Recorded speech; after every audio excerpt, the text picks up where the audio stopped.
estar en medio del océano, con el cielo negro como el carbón y una muralla de agua de 50 metros rugiendo frente a ti. No hay tierra a la vista, no hay escape, solo un puñado de hombres, un barco que cruje por todas partes y un anzuelo lanzado al abismo. Porque sí, mientras tú ves el infierno, ellos ven dinero. En esas condiciones que ningún ser humano querría vivir, se pesca. Y no se pesca cualquier cosa. Se sacan del fondo del mar verdaderas joyas vivas, peces que valen miles de euros y que solo aparecen cuando el mar se vuelve salvaje. Esta es la historia de una locura que huele a sal, gasolina y desesperación. Aquí empieza la pesca extrema entre olas monstruo.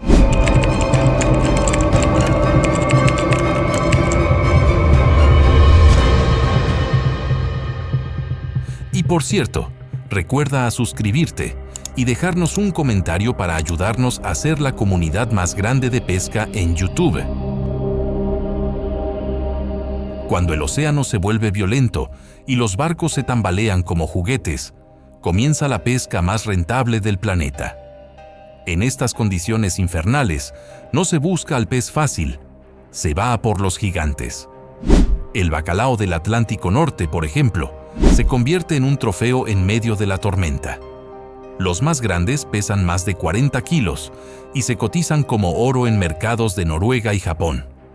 Pero si hay una estrella en este caos salado, es el fletán negro.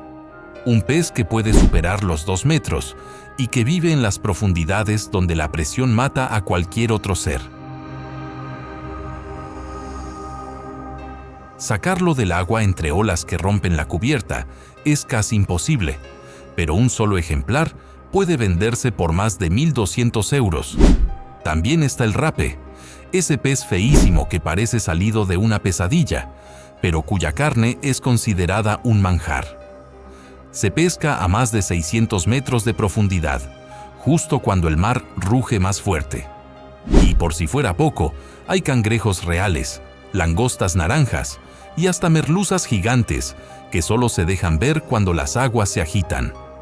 En alta mar, con olas de 50 metros, cada pez capturado es una batalla ganada, y cada red que vuelve cargada es un pequeño milagro. Aquí no se pesca para entretenerse, aquí se pesca para sobrevivir. La pregunta es inevitable. ¿Por qué demonios alguien se metería en un barco rumbo al corazón de una tormenta que podría tragarse petroleros? La respuesta, como casi siempre, es el dinero.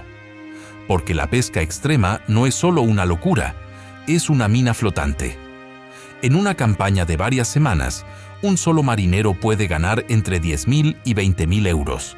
Y eso sin contar las propinas del capitán, si la pesca ha sido brutal. Pero ese dinero no se regala. Se arranca al mar con las uñas, las costillas y a veces con alguna parte del alma.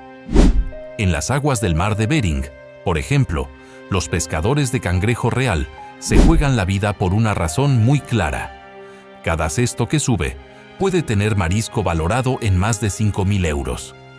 En Noruega, los arrastreros que van tras el fletán negro pagan comisiones por tonelada, que hacen que el sueldo mensual de un marinero supere fácilmente el de un ingeniero en tierra firme. Cuanto más brava está la mar, más sube el precio del pescado en subasta. Los mercados saben que esos peces vienen con riesgo y los pagan como si fueran joyas. Pero también hay trampa. Si la pesca sale mal, si el barco sufre daños, si alguien cae por la borda, no hay indemnización que lo compense. Aquí se juega a todo o nada. El que se sube a ese barco no firma un contrato, firma una apuesta. La tormenta es el croupier, y no suele tener piedad. No estamos hablando de simples barcos de pesca.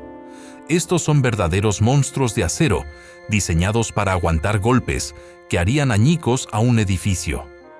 Los barcos que se aventuran en medio de olas de 50 metros no flotan, sobreviven. Se llaman arrastreros oceánicos de alta mar, palangreros blindados o incluso rompehielos híbridos reconvertidos para la pesca industrial. Algunos miden más de 90 metros de eslora y pesan más que un Boeing 747 cargado. Y aún así, se doblan como una tabla de surf cuando la naturaleza ruge con fuerza. El casco no es de chapa cualquiera. Son planchas de acero naval reforzado, algunas con triple capa, soldadas a mano por equipos que tardan meses en ensamblar cada pieza. La proa, la parte frontal, está diseñada para cortar olas como una navaja, pero no basta con eso. Los mamparos interiores, compartimentos estancos y sistemas de flotación redundante están pensados para lo impensable. Un impacto directo con una ola de 50 toneladas. Y créeme, eso pasa más de lo que se cuenta. Además, estos barcos tienen una especie de columna vertebral metálica que los atraviesa de proa a popa. Se llama quilla estructural y es lo que mantiene todo en su sitio cuando el barco se retuerce bajo la presión. Pero lo más increíble está dentro. Motores diésel de hasta 10.000 caballos, estabilizadores giroscópicos que intentan reducir el balanceo, aunque a veces no sirven de nada, y sistemas de radar que detectan tormentas a 300 kilómetros de distancia. Aún así, el capitán sabe que muchas veces no es suficiente. Los barcos de pesca extrema no solo están hechos para resistir, están hechos para seguir pescando mientras el infierno se desata fuera.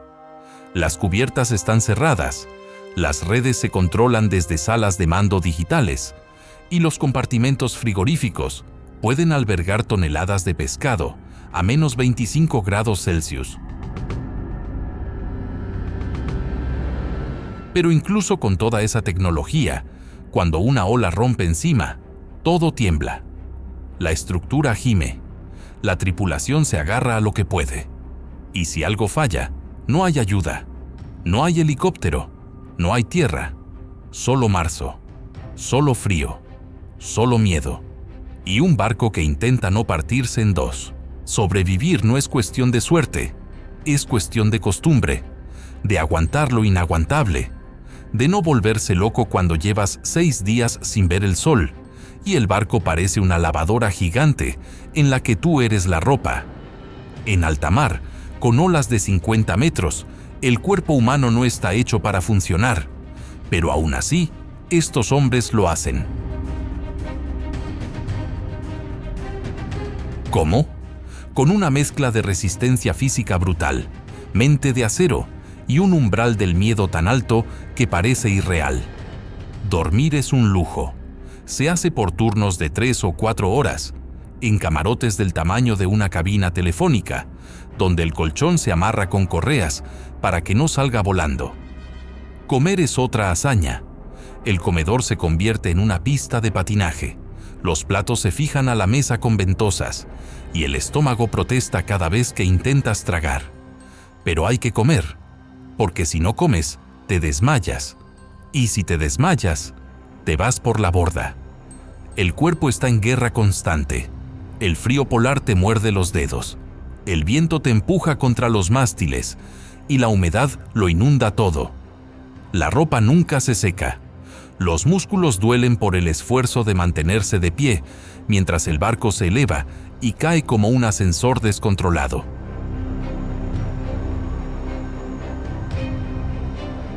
Las manos acaban en carne viva de tanto tirar redes, enrollar cabos, levantar cajas que pesan más que una persona. Y todo eso con guantes congelados, mientras el agua salada te golpea en la cara como si fueran piedras. ¿Y la mente? La mente es lo más difícil, porque cuando sabes que una ola puede arrastrarte al vacío en cualquier momento, el miedo se te clava dentro. Algunos veteranos aprenden a ignorarlo, otros lo convierten en energía, pero muchos no aguantan. Hay quien abandona después de la primera campaña, otros se encierran en sí mismos, sin hablar con nadie, sobreviviendo a base de café, tabaco y silencio. La tripulación no es una familia, pero sí una hermandad forzada. Se cuidan entre ellos porque saben que, si uno cae, el siguiente puede ser tú. Un mal paso, un error de cálculo, una puerta mal cerrada, y todo termina. Sobrevivir en estas condiciones es un acto de voluntad pura, no porque quieran, sino porque tienen que hacerlo, porque allá afuera, entre olas monstruo, no hay lugar para los débiles, solo para los que aguantan. En un barco de pesca extrema hay un sonido que paraliza incluso al más veterano, una alarma metálica, aguda, corta, que retumba por todo el casco como una campana de guerra. Cuando suena, no hay dudas, viene una ola asesina, y no hablo de una ola grande, hablo de una bestia líquida que puede medir lo mismo que un edificio de 15 pisos, avanzar a 80 kilómetros por hora y estallar contra el barco con la fuerza de un tren de mercancías. Da igual cuántas veces la hayas visto, cada una parece peor que la anterior. Esta alarma no es decorativa, está conectada al radar de ola profunda, un sistema que escanea la superficie del mar en busca de esas anomalías que rompen todas las reglas. Porque las olas monstruo, las auténticas, no avisan, no tienen patrón, aparecen de la nada. Y cuando el radar las detecta, hay apenas segundos para actuar. Todos corren, se aseguran puertas, se cierran con puertas, se sujeta todo lo que pueda volar. Y los pescadores se agarran. No hay instrucciones, solo instinto. En ese momento, la vida se resume a una sola pregunta. ¿Aguantará el barco? Las olas asesinas no solo golpean, rompen ventanas, destrozan antenas, inundan la sala de máquinas, han hundido superpetroleros, han partido cargueros por la mitad.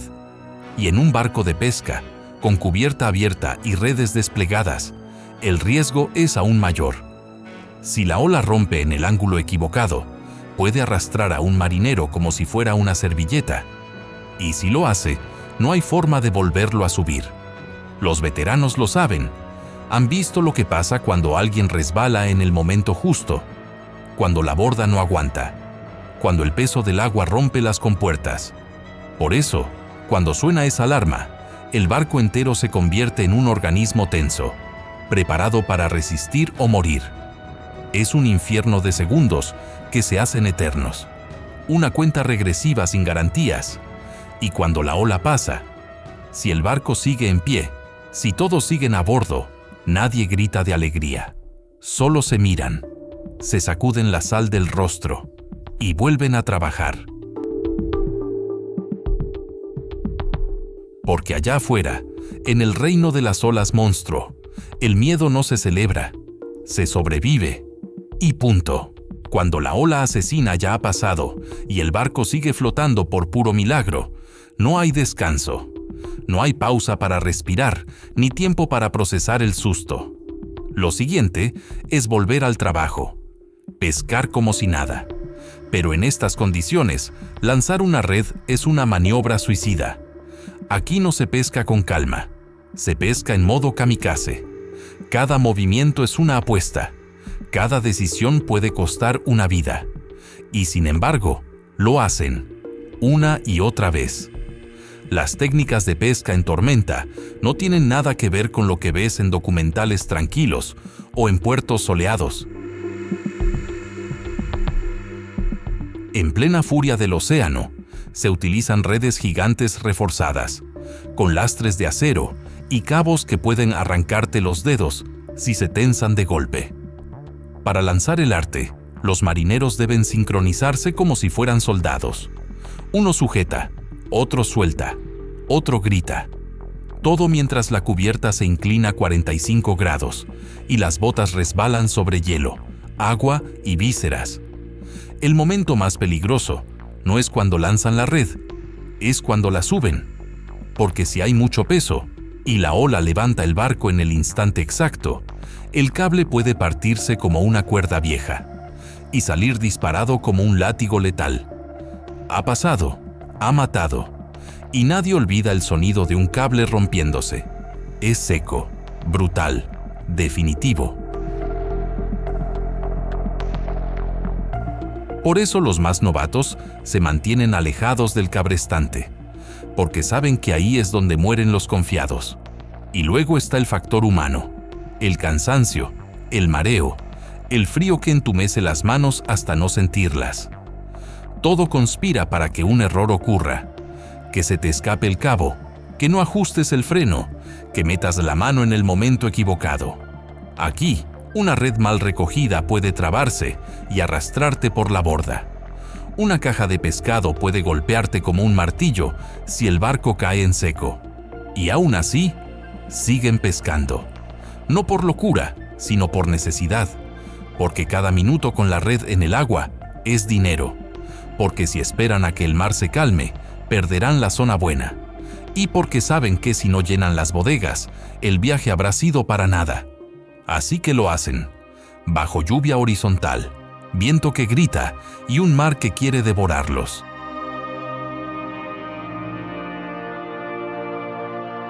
Los pescadores trabajan como si el infierno fuera su rutina, porque en cierto modo lo es.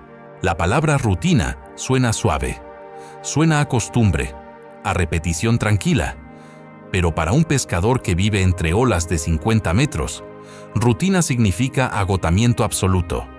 Significa no saber si es lunes o jueves. Significa que el cuerpo te grita que pares, pero tú sigues, porque no hay otra opción. En alta mar, bajo tormentas constantes, los días no se cuentan por horas. Se miden a turnos, turnos que nunca se acaban. Muchos trabajan 20 horas al día durante semanas enteras. Se duermen sentados, con el traje mojado puesto, entre sacudidas que harían vomitar a cualquiera. De hecho, vomitan. El mareo no se va, se acostumbra. Hay quienes pescan con una mano y sujetan una bolsa con la otra. Pastillas contra el mareo, chicles con escopolamina, inyecciones. Nada lo elimina del todo, solo lo hace soportable. Y aún así, tienen que caminar sobre hielo, tirar de redes que pesan 1 tonelada y cortar pescado con cuchillos afiladísimos, mientras el barco baila como un borracho. El frío es otro enemigo silencioso. No es el típico frío de invierno. Es un frío que corta, que entra por los guantes, que te quema la cara como si fuera ácido. Las manos dejan de responder. Los pies se vuelven bloques de hielo. Y cuando te quitas los guantes un segundo para desenredar algo, sientes como si la piel se fuera a rajar. A veces no la sientes. Y eso es peor. Porque si no sientes, es que estás al borde de la hipotermia. El cuerpo se va deteriorando poco a poco. Ampollas en las palmas, cortes en los dedos, hematomas en las piernas, de tanto golpearse con las estructuras del barco. Las uñas se ponen negras, los ojos enrojecidos. El olor a gasoil, pescado podrido y sudor seco impregna cada centímetro del casco. Y sin embargo, nadie se queja, porque todos están igual, porque saben que esa es la moneda de cambio. ¿Quieres cobrar bien? Tienes que pagar con tu cuerpo. No hay espacio para el lujo. No hay calefacción suficiente. No hay ropa seca. Solo hay trabajo, café recalentado, cigarrillos empapados y una radio que suena en ruso, en noruego o en ningún idioma.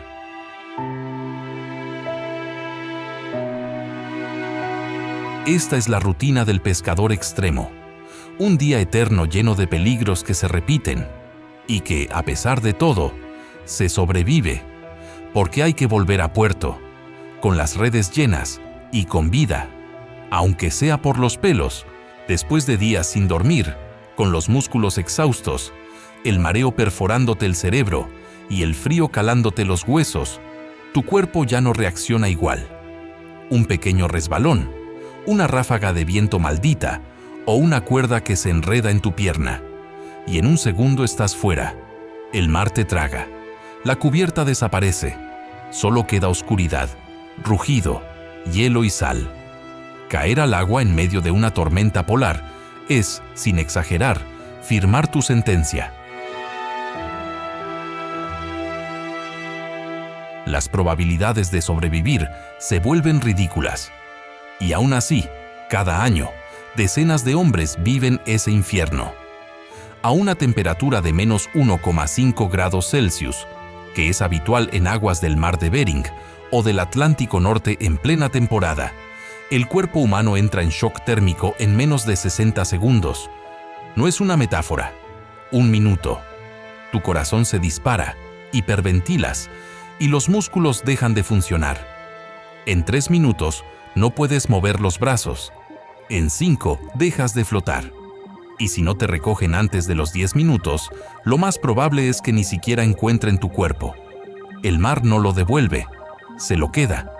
Por eso, los trajes de supervivencia son obligatorios, pero no milagrosos. Se llaman immersion suits y parecen neoprenos espaciales. Están diseñados para mantener el calor corporal el máximo tiempo posible, pero llevarlo puesto mientras trabajas es imposible. Son demasiado gruesos, torpes, incómodos.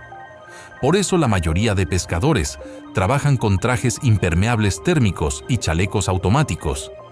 El problema es que, con una ola de 50 metros, a veces ni el chaleco aparece en la superficie. El protocolo de hombre al agua es rápido y brutal. Suena una alarma diferente, una sirena corta y seca. Alguien grita por la radio. El barco gira, si puede, y se lanza un salvavidas marcando la última posición. Pero si hay niebla, si es de noche, o si el mar está desatado, es como buscar una aguja en un huracán. En barcos más modernos hay sistemas de geolocalización personal conectados por GPS, pero muchos barcos pequeños aún no los tienen. Y el tiempo no perdona. Las estadísticas son aterradoras. En condiciones extremas, menos del 30% de los que caen al mar sobreviven. Y esos son los que caen y se detecta a tiempo. En muchos casos, nadie ve nada. Solo se hace el recuento en la cena y alguien falta. Entonces se encienden las luces, se rastrea por horas y no se encuentra nada. A veces el cuerpo aparece días después, enredado en redes, en otra costa, o no aparece jamás. Por eso, en cada paso sobre cubierta, los pescadores se mueven como si caminaran sobre un precipicio invisible. Se atan cuando pueden, se miran los unos a los otros, se gritan alertas si algo suena mal, porque saben que en medio del mar embravecido, incluso el más fuerte, el más ágil, el más veterano, puede desaparecer sin dejar rastro. Y la parte más dura no es caer, es saber que si caes, nadie va a poder ayudarte. No porque no quieran, sino porque simplemente no podrán. El mar es así, y no negocia. Hay un detalle que los biólogos nunca dicen en televisión, pero que los pescadores veteranos conocen bien. Cuando el océano enloquece, cuando las olas rompen como montañas y el viento aúlla como una bestia herida, las profundidades vomitan lo que normalmente se oculta. Criaturas que viven más allá de los 2000 metros emergen confundidas, arrastradas por corrientes verticales que ningún humano podría resistir. Y lo que sube no es bonito, no es amable. Es lo que inspiró los mitos antiguos y sigue ahí, acechando. Uno de los más temidos por la tripulación es el pez sable negro, Aphanopus carbo, que aunque se pesca comercialmente en algunas zonas profundas del Atlántico, en aguas tormentosas aparece en cantidades extrañas. Con su cuerpo largo, afilado como una espada, y dientes que parecen agujas quirúrgicas, puede medir hasta 1,2 metros y morder con una presión que rompe incluso guantes de Kevlar. Pero no es solo su aspecto, es su comportamiento. Se retuercen violentamente al salir del agua, rompen redes y se cuelan en los compartimentos con movimientos erráticos. Algunos marineros se niegan a tocarlos, convencidos de que traen mala suerte.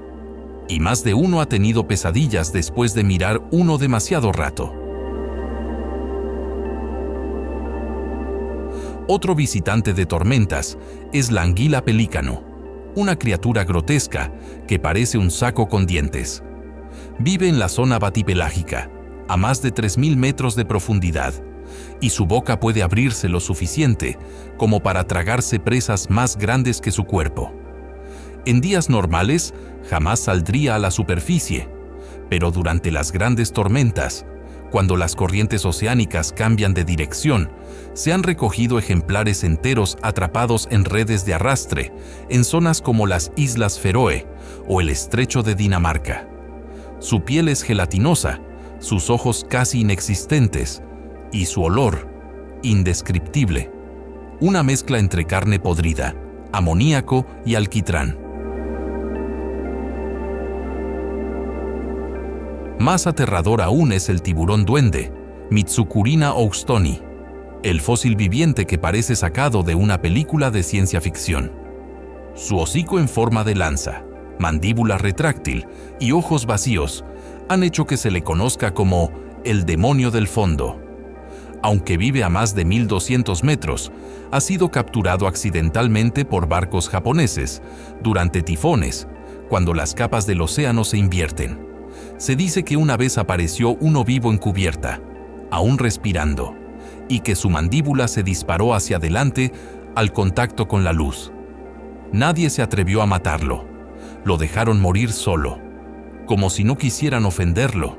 Y no olvidemos a los peces víbora y a los dragones abisales, pequeños pero aterradores, bioluminiscentes, con dientes demasiado grandes para su cráneo y cuerpos que parecen quemados. Cuando las tormentas agitan las capas termoclinas del mar, estos animales se mezclan con el arrastre y aparecen entre el bacalao o el fletán, sorprendiendo incluso a los marineros más curtidos. Algunos se aferran a las redes como si no quisieran volver abajo, como si hubieran huido de algo peor. Pero lo más inquietante no es lo que se ve, es lo que se escucha. Durante tormentas extremas, los equipos de sonar captan ruidos que no pueden explicarse.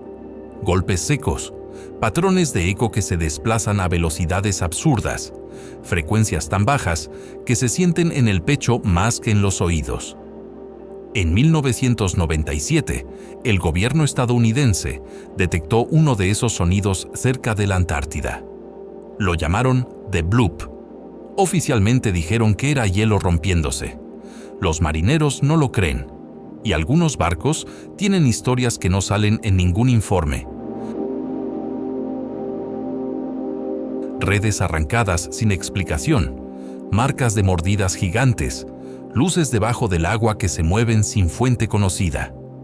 Hay relatos de algo que roza el casco durante las tormentas, algo que no aparece en los radares, pero que deja rastros de limo, de sangre o de escamas imposibles. En esos momentos, incluso el más escéptico empieza a pensar, porque en medio del caos, con el barco a punto de volcar, rodeado de criaturas imposibles y sonidos que hielan la sangre, entiendes que el océano no ha mostrado ni la mitad de lo que guarda. Y quizá, solo quizá, las peores bestias no están dormidas en las profundidades. Están esperando la próxima tormenta para subir, aunque sea por unos segundos, aunque solo sea para mirar, después de ver lo que sale del fondo cuando el mar se desata, después de escuchar sonidos que nadie puede explicar y ver criaturas que parecen errores de la evolución, la mente empieza a fallar. No hace falta caer al agua para romperse. A veces basta con mirar demasiado tiempo el océano cuando ruge. Por eso, aunque no lo parezca, los pescadores extremos no solo entrenan el cuerpo, también entrenan la cabeza, porque sin eso, el miedo te devora antes que el mar. Los entrenamientos para trabajar en estas condiciones son tan duros que muchos no los terminan. En Islandia, Noruega, Rusia y Canadá, los aspirantes deben pasar pruebas físicas al nivel de un militar, nadar con ropa pesada, levantar pesos con frío extremo, soportar mareo inducido en simuladores de barco que se mueven como una licuadora. Pero lo más brutal es el entrenamiento psicológico. Se hacen prácticas en simuladores de tormentas con luz estroboscópica, alarmas reales, ruido ensordecedor y grabaciones de pánico para probar tu resistencia mental. Algunos vomitan, otros entran en crisis de ansiedad, y los que aguantan son los que embarcan. Una parte fundamental del entrenamiento son los ejercicios de supervivencia en el agua. No se hacen en piscinas tranquilas, se realizan en tanques con olas artificiales, temperatura bajo cero y viento forzado. Tienes que meterte con ropa de trabajo, buscar una balsa salvavidas inflable, meterte dentro con tus compañeros y soportar el frío por más de 1 hora. Todo mientras gritan, lanzan agua con cubos y simulan pérdida de contacto con el barco. La idea es simple. Si no lo soportas aquí, no tienes nada que hacer allá afuera. También se entrenan en primeros auxilios avanzados, porque en alta mar, el hospital más cercano puede estar a 1000 kilómetros. Un pescador debe saber vendar heridas profundas, detener hemorragias, reanimar a un compañero y administrar inyecciones en medio del oleaje. En algunas tripulaciones hay médicos a bordo, pero en muchos casos, el más veterano hace de médico, psicólogo y líder. El entrenamiento mental incluye saber cómo reaccionar ante un compañero muerto, cómo seguir trabajando sabiendo que el que dormía en la litera de al lado ya no está. Y luego está el entrenamiento silencioso, el que nadie enseña, el que se aprende con el tiempo, el de saber cuándo no mirar al mar para no imaginar cosas. El de controlar la paranoia cuando las criaturas extrañas suben a cubierta. El de no romperte cuando llevas 14 días viendo solo oscuridad y agua. Muchos llevan fotos de sus hijos, medallas, amuletos, frases escritas a mano. No son tonterías, son anclas mentales, porque en el infierno de las olas gigantes, donde cada minuto puede ser el último, necesitas algo que te recuerde quién eres. ¿Y por qué sigues aguantando? Los que vuelven de esas campañas no son los mismos que se fueron. Algunos regresan con la mirada vacía, otros con cicatrices. Los más fuertes vuelven más callados. Pero todos coinciden en algo. Si tu mente no está entrenada, no importa cuánto músculo tengas, el mar te parte igual. Porque allá afuera, entre monstruos invisibles, tormentas que gritan y un océano que te empuja al límite, la batalla no se libra solo en la cubierta, se libra dentro de tu cabeza. Y perderla, aunque sea por un segundo, puede ser el final. Si has llegado hasta aquí, solo puedo decirte una cosa: gracias, de corazón, porque aguantar este viaje entre tormentas, monstruos marinos y pescadores al límite no es para cualquiera. Eso significa que tú también tienes alma de explorador, o al menos curiosidad por los rincones más salvajes del planeta. Si te ha impresionado todo lo que ocurre allá afuera, en medio del océano embravecido, imagina lo que aún queda por contar. Así que ya sabes, suscríbete para no perderte los próximos documentales, que vienen aún más duros, más extremos y más brutales. Déjame un like si te ha gustado este contenido, porque eso nos ayuda muchísimo a seguir creando más historias del fin del mundo. Y cuéntame abajo en los comentarios, ¿te atreverías tú a subirte a uno de estos barcos? ¿O prefieres verlo desde la seguridad del sofá? Nos vemos en el próximo video, si es que el mar nos lo permite.